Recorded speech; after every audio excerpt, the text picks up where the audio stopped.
Hello fellow unicorns, welcome to another video, and before we start with today's video, please make sure you have subscribed to my channel and click the little bell button next to the subscription button so that you can receive all of the latest videos in your sub boxes and get notified.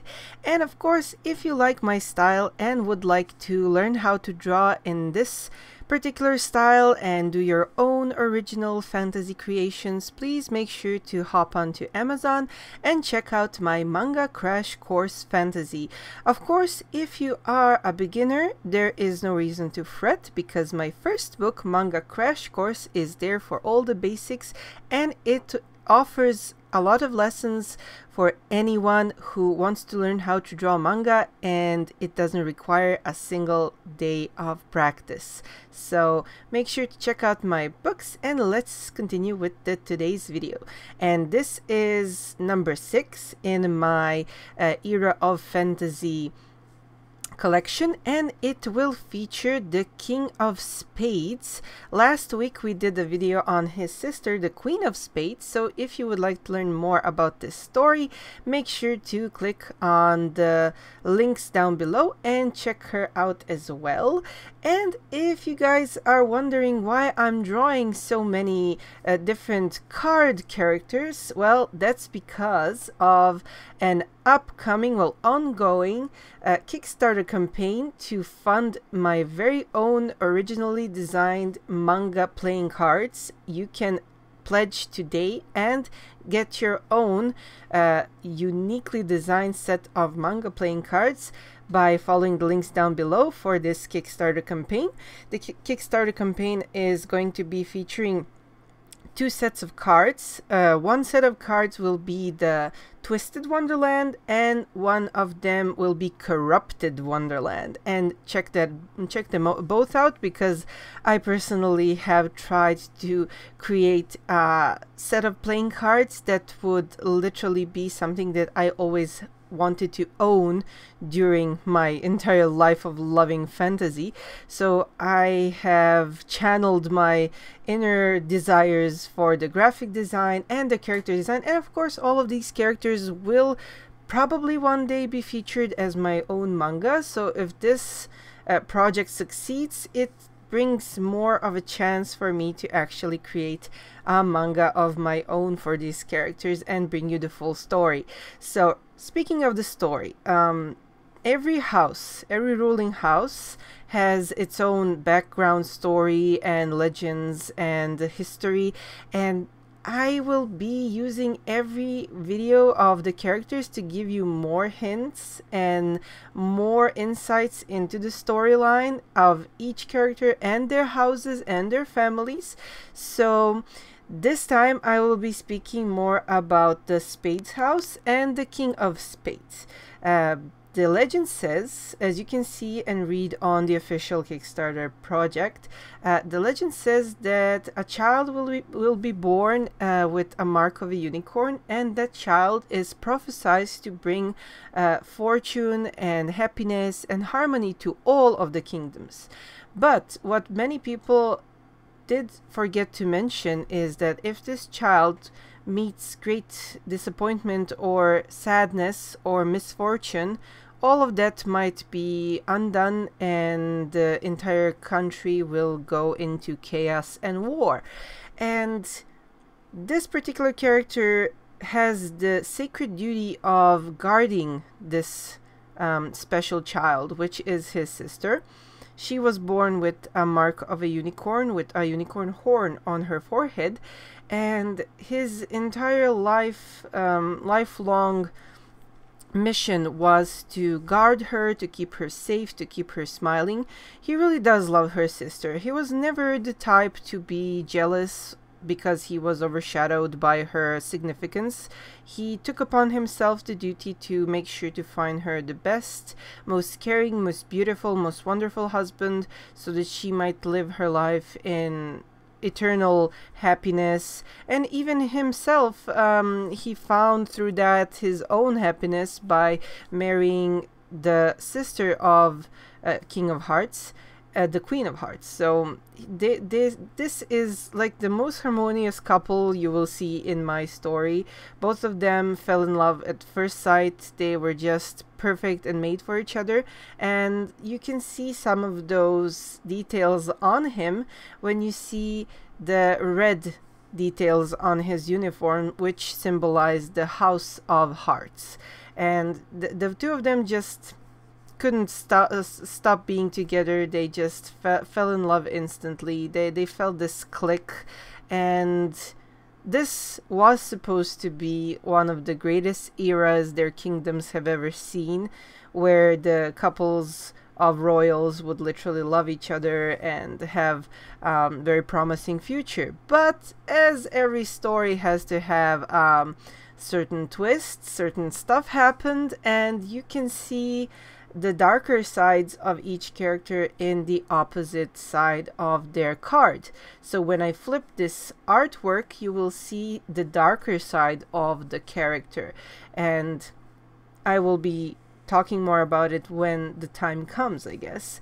So I wanted to talk more about other stuff I have put in the cards, because I believe that we're at the half of this series, and I wanted to give you some clues about symbolism in each card. So you guys, if you look at each male card, each king card, you will notice that they all have certain things in common, and that's that they have a scepter in one hand, and that scepter actually has a pointy end in the bottom, which is showing to their darker side, almost like a dagger pointing to their darker side.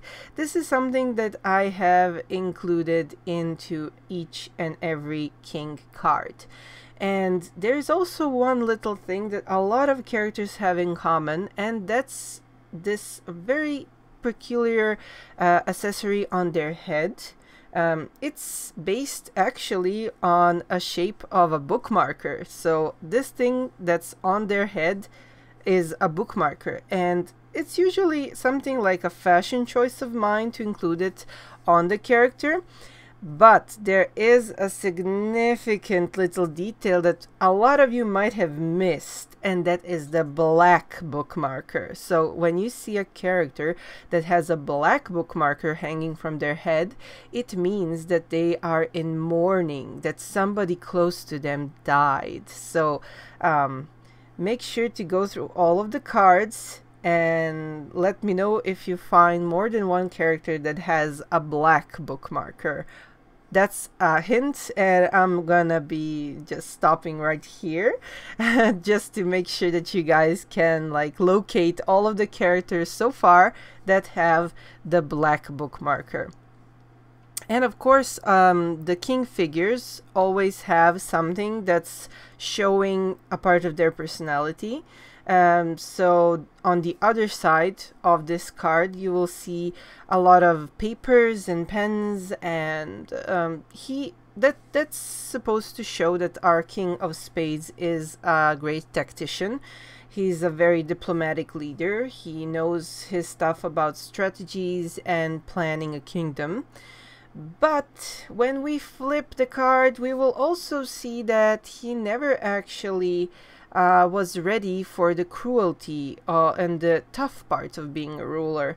That's the main problem with this character. And he actually is very cowardly when stuff gets really tough on him, when really tough decisions are supposed to be made, and when he needs to do something unimaginable. So I won't be revealing what the unimaginable thing is.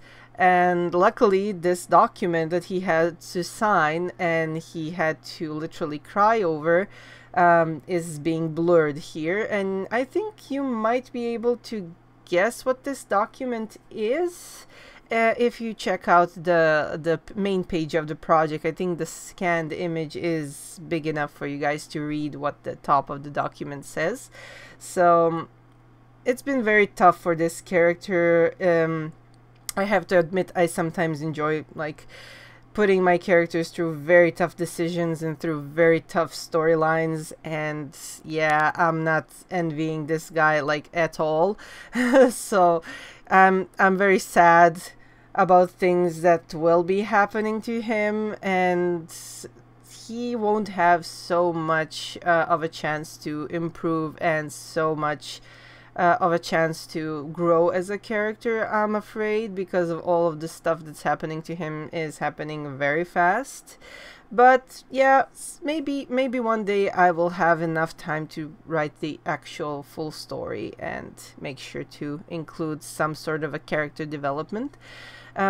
So if you guys think that maybe we should do some additional fantasy lessons or something that's interesting, like, to you, that I can turn into a lesson or video, make sure to leave a comment down below and enjoy the rest of the video. Please make sure to leave a like, and I'll be seeing you guys in the next era of fantasy.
I hope you guys enjoyed the video, and if you would like to learn how to draw manga, please check out my book Manga Crash Course, available in 4 different languages, as well as my latest book Manga Crash Course Fantasy.